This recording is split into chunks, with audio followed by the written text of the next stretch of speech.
কক্সবাজার ট্যুরের সেকেন্ড দিন চলে এলাম কক্সবাজারে খুবই সুন্দর একটা মিনি থাইল্যান্ডে। সো আজকে হচ্ছে কক্সবাজারে আমাদের second and last day, and এই ট্যুরের বাকি ব্লগসও আমার পেজে আপলোড করা আছে। আজকে কক্সবাজারে আমাদের স্কেডিউলটা খুবই টাইট, যেহেতু আজকেই আমাদের আবার ঢাকায় ব্যাক করতে হবে, কারণ কাজের কারণে আমি অ্যান্ড আমার হাজবেন্ড কেউ একটা তেমন লং ছুটি পাইনি এই ট্যুরের জন্য।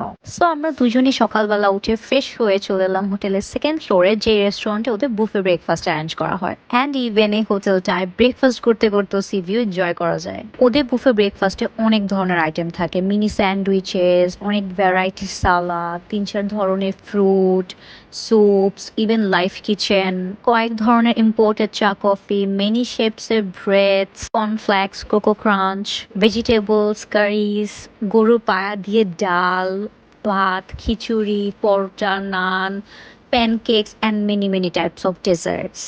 উফ, আমি আইটেমস বলতে বলতে টায়ার্ড হয়ে গেছি, তাও শেষ হয় নাই।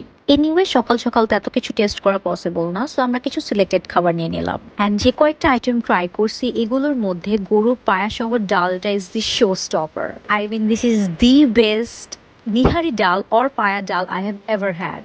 জাস্ট স্যান্ডউইচটা আমার টেস্ট বাডের সাথে একটু যায়নি, বাট বাকি খাবারগুলো বেশ মজা ছিল। এই সিভি এনজয় করতে করতে কিছু ডেজার্টসও খেয়ে নিলাম, অ্যান্ড কফি খেয়ে ব্রেকফাস্টে ফিনিশিং দিয়ে চলে এলাম রুমে। দেন আমি অ্যান্ড আমার হাজবেন্ড চলে গেলাম বিচে, ফাইনালি একটু ভিজার জন্য। বাট বিচে যেহেতু ফোন রাখার কোনো জায়গা নেই, সো ফোন রুমেই রেখে যেতে হয়েছে, যে কারণে বিচের কোনো ক্লিপ নেই, জাস্ট ক্যামেরাম্যানদের তোলা কিছু ছবি আছে। বাট আমরা খুব বেশিক্ষণ পানিতে থাকতে পারিনি, যেহেতু আমাদের আরো আদার প্ল্যান আছে। সো আমরা রুমে এসে ঝটপট শাওয়ার নিয়ে রেডি হয়ে গেলাম। অ্যান্ড যেহেতু এত সুন্দর একটা গাউন পরছি, সো এই ভিউর সাথে কিছু ছবি তোলা অ্যান্ড ভিডিও করা তো mandatory. So saying good bye to this view. যদিও বলতে মন যাচ্ছিল না, বাট বলতে হবে, কারণ এখন আমরা হোটেল থেকে চেক আউট করে বের হয়ে চলে যাব। আচ্ছা, একটু পরে বলতেছি কই যাব। এরপর আমরা চলে এলাম হোটেলের রিসিপশনে to fulfil check out formalities, and then আমরা বের হয়ে একটা অটো রিজার্ভ করে রওনা দিয়ে দিলাম আমাদের নেক্সট ডেস্টিনেশনের জন্য। মেরিন ড্রাইভ, অ্যান্ড মেরিন ড্রাইভের পাশে এত সুন্দর সমুদ্র এনজয় করতে করতে চলে এলাম কক্সবাজারের মিনি থাইল্যান্ডে, উইচ ইজ মারমেড।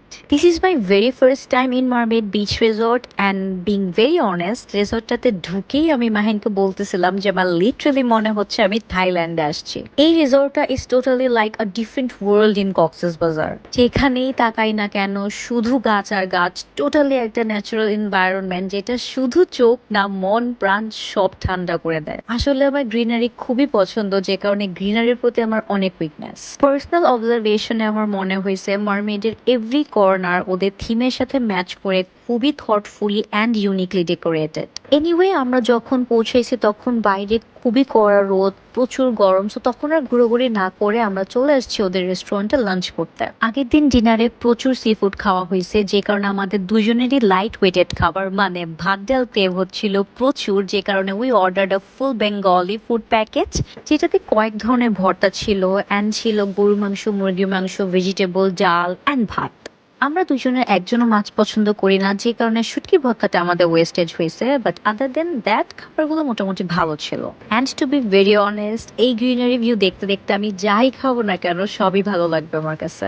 দেন আমাদের খাবার দাবার শেষ করার পর ওরা দুইটা কমপ্লিমেন্টারি পুডিং দিয়ে গেল, which was very sweet of them. দেন আমরা বেশ কিছুক্ষণ ছায়া বসে বসে নেচার এনজয় করতে করতে রেস্ট করলাম, কারণ এখনো প্রচুর রোদ, অ্যান্ড এই রোদে যদি রিসর্ট ঘুরতে বের হয় মাহিনা ইনস্ট্যান্ট মাথা ব্যথা শুরু হয়ে যাবে। ইন দ্য মিন টাইম আমি মারমেড নিয়ে কিছু ইনফরমেশন শেয়ার করে দিই। মারমেডে ঢোকার জন্য কোনো এন্ট্রি ফি নেই, ওদের কিছু স্পেসিফিক লোকেশনে এইভাবেই ঘুরোঘুরি করা যাবে, বাট ওদের এই জায়গায় রেস্টুরেন্টসে যদি খাওয়া দাওয়া করা হয় তাহলে ওদের বিচের অ্যাক্সেসও পাওয়া যায়। সো আমরা যেহেতু ওদের এই জায়গায় লাঞ্চ করছি, সো ওরা আমাদেরকে বিচের অ্যাক্সেস দিয়ে দিছিল, যেখানে আমরা একটু পর যাবো সানসেট এনজয় করতে। রোদের তাপটা একটু কমার পর দেন আমরা বের হয়ে গেলাম মারমেড পুরোটা ঘুরোঘুরি করে দেখার জন্য। ওদের মোটামুটি সব কর্নারে আমার কাছে খুব অ্যাস্থেটিক লাগছে। এরপর যখন সূর্যটা আস্তে আস্তে ডুবা শুরু করলো, আমরা চলে এলাম ওদের বিচ সাইডে। ওদের এই বিচটা থেকে পুরোপুরি সমুদ্রের অ্যাক্সেস না পাওয়া গেলেও আই মাস্ট সে ওদের এই বিচটা খুবই ন্যাচারালি আর্টিস্টিক। দেন যখন সানসেট হচ্ছিল তখন পানির পাড়ে চলে এলাম অ্যান্ড তখন প্রচুর বাতাস ছিল।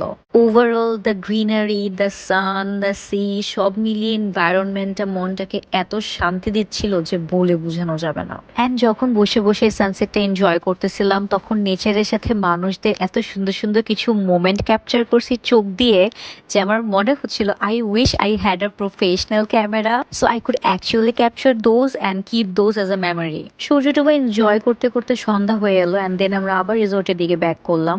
রাতের মারমেডটাও সব মিলিয়ে খুবই সুন্দর। আই হোপ নেক্সট কোনো এক কক্স ট্যুরে হয়তো মারমেডে থাকা হবে। এবার মারমেড থেকে বিদায় নেবার পালা। সো আমরা যে অটোটা রিজার্ভ করে আসছিলাম এখন সেটা দিয়ে আবার আমাদের হোটেলে ব্যাক করব। রাতের বেলা মেরিন ড্রাইভ দিয়ে যেতেও এত ভালো লাগতেছে, চারপাশে একদম অন্ধকার, একপাশে সমুদ্র, একপাশে পাহাড়, প্রচুর বাতাস and cherry on the top আমাদের এই অটোর ডেকোরেশন সব মিলিয়ে একটা টোটালি রোম্যান্টিক এনভায়রনমেন্ট।